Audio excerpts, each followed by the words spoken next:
হাই আহকচোন আমাৰ ল'ৰাটোৱে আজি কি কৰি আছে মই দেখাই দিওঁ অকণমান।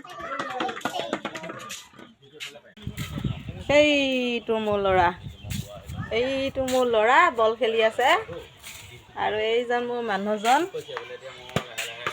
আজি বিশেষ কাম নাই যাবলগীয়া, সেইকাৰণে আজি ল'ৰাটোৰ লগত ৰাতিপুৱাই বলটো উলিয়াই আনিছে ল'ৰাটোৱে। সেই দেউতা তুমি মোৰ লগত বল খেলা।